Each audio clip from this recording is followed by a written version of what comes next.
ফসল উৎপাদনের একটি পরিবেশ বান্ধব এবং অর্থনৈতিকভাবে লাভজনক পদ্ধতি জৈব কৃষি।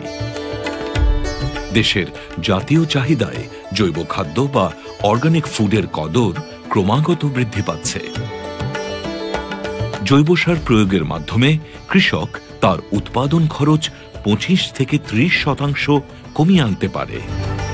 তাই আমাদের দেশের অনেক কৃষক এবং নীতি নির্ধারকগণ জৈব কৃষি চর্চায় আগ্রহী। বাংলাদেশের মাটি ও জলবায়ু উপযোগী উচ্চ পুষ্টি এবং অণুজীব সমৃদ্ধ বায়োলজিক্যালি অ্যাক্টিভ অর্গানিক ফার্টিলাইজার বায়োফার সার জৈব কৃষি চর্চায় নতুন সংযোজন। বাংলাদেশ কৃষি গবেষণা ইনস্টিটিউটের বিজ্ঞানীরা বায়োফার সার উদ্ভাবন করেছেন। এ সার উৎপাদনে 18 ধরনের কাঁচামাল প্রয়োজন হয়, যেমন গোবর, মুরগির বিষ্ঠা, খৈল, কুড়া, ছাই, মাছের অবশিষ্টাংশ, হাড়ের গুঁড়া, দই, চিটাগুড়, ডিম, কৃষি জমির মাটি এবং বিশেষ অনুপুষ্টি উপকরণ যেমন চুন, তুতে, মেকসালফ, boric acid, potassium sulphate, zinc sulphate এবং ম্যাঙ্গানিজ সালফেট। এর প্রতিটি উপকরণই কিন্তু আপনাদের সহজলভ্য। কারণটা হলো যে এর বেশিরভাগই কিন্তু আমাদের গৃহস্থ বাড়িতে পাওয়া যায়, আর যে সমস্ত উপকরণগুলো পাওয়া যায় না সেগুলো বাজার থেকে যে কোনো কৃষি উপকরণ বিক্রি করে দোকান থেকে আপনারা সংগ্রহ করতে পারেন। যদি না পাওয়া যায় সেই ক্ষেত্রে সালফার বাজারে এখন ব্যান্ড, তাহলে সালফারের বিকল্প কি হতে পারে? 1 টন উৎপাদন করার জন্য 1টা কি 2টা ডিম দিলে যথেষ্ট সালফারের উপকরণ পেয়ে যাবে। ক্যারাম বোর্ডের জন্য যে বরিক পাওয়া যায় সেটাই কিন্তু সবচেয়ে ভালো। আমাদের এটার জন্য লাগবে আধা কেজি দই। মূল সার বায়োফার তৈরি করার আগে আমাদের কিছু কাজ করে নিতে হবে। চিটাগুড় এবং দই এবং বিভিন্ন অনুপুষ্টি যেমন boric acid, calcium sulphate, copper sulphate এবং ম্যাগনেসিয়াম সালফেট যে উপকরণগুলো আছে, তার সাথে চুন, তুতে, এগুলো সবগুলো একত্রে গুলিয়ে রাখতে হবে 3 থেকে 4 দিন।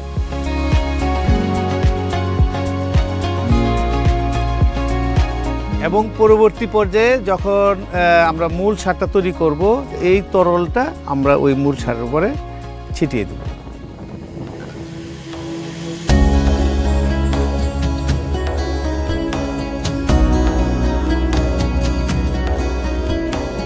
মূল সার তৈরি করার জন্য বেশি পরিমাণ লাগে গোবর সার, প্রায় 500 কেজি 1 টন উৎপাদন করতে।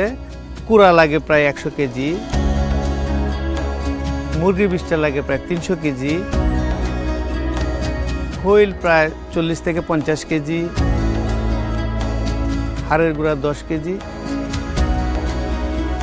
এবং ছাই। কৃষি জমির কিছু মাটি লাগবে। কৃষি জমির মাটি এই জন্যই লাগবে যে মাটিতে আমরা প্রয়োগ করব সেই মাটির যে অণুজীবটা আছে সেই অণুজীবটা আমরা সেখানে দিয়ে দিতে চাই। এইভাবে ঠিক 1000 কেজির পরিমাণ একত্রিত করতে হবে। বায়োফার তৈরি করার জন্য আমরা স্তর ভিত্তিক উপকরণগুলো সাজাবো। প্রথম স্তরে আমাদের থাকবে হলো গোবর, দ্বিতীয় স্তরে থাকবে হলো মুরগির বিষ্ঠা, তৃতীয় স্তরে হাড়ের গুঁড়া, চতুর্থ স্তরে খৈল এবং পঞ্চম স্তরে ছাই। এবং সাথে সাথে মাছের যে আমরা বলতেছিলাম মাছের অবশিষ্টাংশ কিন্তু এই স্তরে দিয়ে দিতে হবে।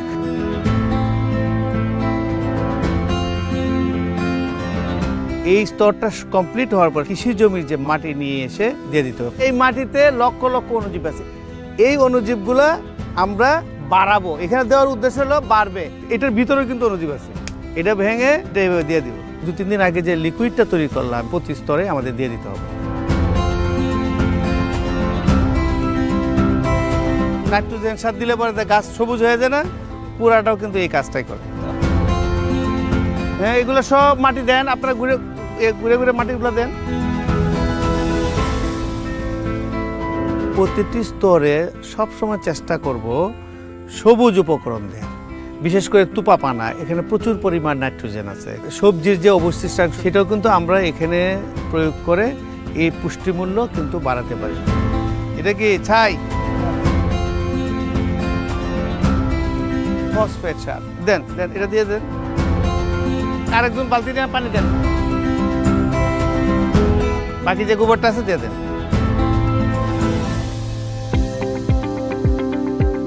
তাহলে আমরা এখন একটু ছড়াই দিই। এটা হলো ম্যাগনেসিয়াম সালফেট। হাড়ের গুঁড়োটা ওটার উপর দিয়ে এমনভাবে দিয়ে দেন যে একটা ঢাইকা যায় যাতে। আমরা এইভাবে 3টে কি 4টে স্তরে আমাদের যে যতগুলো উপকরণ আছে আমরা সাজানোর পর আবার আমরা সেখানে সর্বশেষ যে লিকুইডটা থাকবে সেটা দিয়ে দিব।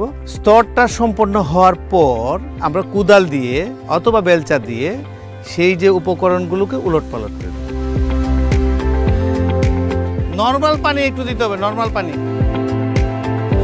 আমাদের যে জৈব সার যেটা উৎপাদন করলাম সেটা যে 1 টন হয়েছে সেটা কিভাবে বুঝবো? 1 মিটার দৈর্ঘ্য, 1 মিটার প্রস্থ, 1 মিটার উচ্চতার একটা স্তূপ, অবশ্যই 483 কেজির মতো জৈব সার উৎপাদন হয়। যদি হয় এরকম 2টা স্তর, যদি 2টা কি 2.5টা স্তর করেন তাহলে 1 টন পরিমাণ উৎপাদন হয়ে যাবে। এমনভাবে স্তূপটা করব যাতে করে ইলিশ মাছের পেটের মতো হয় স্তরটা। পানি যদি বেশি দেন আপনারা তাহলে হবে কি, দেখবেন বিকালে এসে দেখবেন রস ধুয়ে চলে যেতেছে। তার মানে আপনার যে কাজটা যেটা করলেন এটা হইল না। আবার কম দিলে দেখবেন যে শুকায় গেছে খুব দ্রুত, কম্পোস্ট হবে না। ছেড়ে দেবেন ছুটে গেছে। আর যদি একটা টাইট হয়ে থাকে তাহলে বুঝতে হবে যে এটা হয় নাই। 3 দিন পরেই এসে দেখবেন যে গরম ধোঁয়া উঠতেছে, তার মানে খাবার ভাঙা শুরু হয়েছে। এবং খাবার যখন ভাঙা শুরু হবে আস্তে আস্তে ম্যাচুরিটি দেবে, অণুজীব বাড়বে এবং তাপমাত্রা একসাথে যখন জমা হবে তাপ বাড়তে থাকবে। একটা পর্যায়ে 60 ডিগ্রি 70 ডিগ্রি তাপমাত্রা উঠে যায়। ওইটা যাতে তখন সরাই দিতে হবে, সাথে সাথে সরাই দিলে পরে তাপটা গেল গা, আধা ঘন্টা রেখে দিয়ে আবার হিপ করে রেখে দেবে। এরপরে আবার 2 দিন পরে করতে হবে। এইভাবে 2 দিন করতে হবে, কমপক্ষে 5 থেকে 6 বার। 18 থেকে 22 দিন পর্যন্ত আপনি দেখবেন যে তাপ একটা মোটামুটি একই লেভেল আছে। এরপরে আস্তে আস্তে তাপ কমা শুরু হয়েছে, হয়ে দেখবে যে 45 থেকে 50 দিনের ভিতরে স্বাভাবিক তাপমাত্রার মতো হয়ে গেছে, আর কোনো গন্ধও নেই। তার মানে আমার কম্পোস্ট যেটা আমরা করলাম সারটা বাউফার কিন্তু ম্যাচিউর হয়ে গেছে। পলিথিনটা রাখা যাবে না। কেন রাখা যাবে না? পলিথিনের মধ্যে মাইক্রো পার্টিকেল আছে এক, আর পলিথিন তো ওই দেখে অক্সিজেন আসতে দেয় না। আমার এখানে কিন্তু অক্সিজেন লাগবে।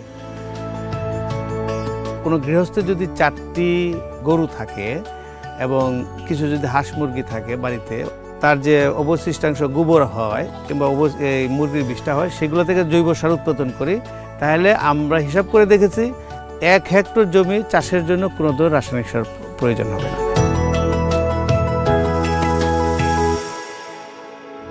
বাউফারটি উদ্ভাবন করেছে বাংলাদেশ কৃষি গবেষণা ইনস্টিটিউটের সবজি বিভাগ।